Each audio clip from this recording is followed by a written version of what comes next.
Kimia Alizadeh's athletic career began in Iran, where training and competing required adhering to state-mandated dress codes and navigating systemic constraints. Despite these hurdles, at the 2016 Rio Olympics, she secured a bronze medal in Taekwondo, becoming the first Iranian woman in history to stand on an Olympic podium. 4 years later, she made the decision to leave her home country permanently. Citing political discrimination and a refusal to be used for state propaganda, she defected. By the time the Tokyo Olympics arrived, she had transformed from a national hero to a stateless competitor, stepping onto the mat without a flag. Then, Nike released a campaign. The brand condensed her complex history into a polished 30-second advertisement about athletic endurance. To understand how commercial media engineers emotional responses, we must look past the surface inspiration. We can dissect this text using a method called multimodal social semiotics.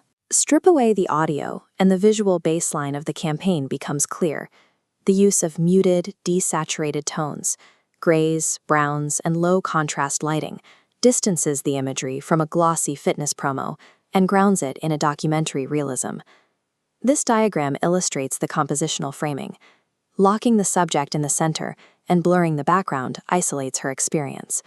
Sweat and clenched fists act as indexical signs of authentic physical effort, framing her struggle as rooted in material experience. In this context, her unconstrained movements serve as a visible rejection of the restrictive dress codes of her past. Her body becomes a site where her political resistance is articulated. The cinematography reinforces this status. The camera alternates between intimate, eye-level shots that build viewer empathy and low-angle shots that bestow authority upon the athlete. Through these calculated compositional and gestural choices, a standard gym workout is transformed into a symbol of solitary, heroic resistance. This flowchart highlights anchorage, explaining how words lock down image meaning. Through first-person voiceover, Alizadeh asserts narrative authority. Her script uses linguistic escalation, shifting from athletic setbacks, losing fights, directly into political trauma, losing her country. She then reaches the rhetorical climax, stating she has lost everything except for her desire to win. Without this precise verbal framing, the audience would only see a strenuous workout. These words anchor the physical effort, ensuring the imagery is read as an act of resistance. The campaign's sound design is engineered to mirror this emotional trajectory, tracking the journey from vulnerability to resolve.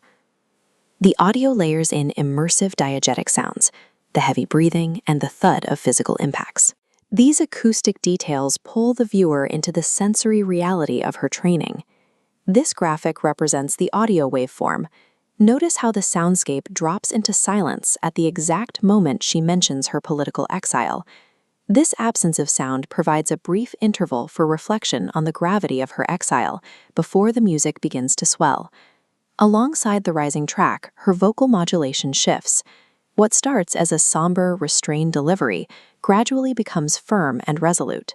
Visual isolation, the escalating script, and the auditory crescendo lock together, operating as a singular machine designed to produce a feeling of resilience in the viewer.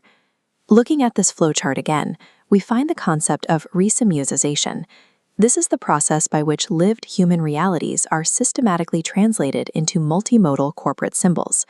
In this campaign, actual historical pain and political defection are repackaged and monetized to serve as a global brand's identity.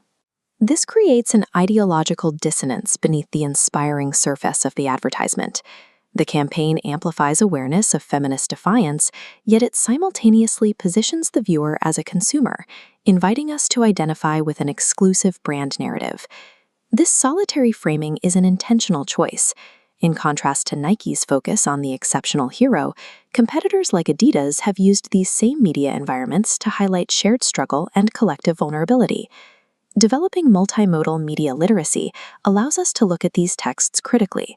We can respect the courage of the athlete while recognizing how modern digital media engineers our empathy, seamlessly blending social justice with corporate profit.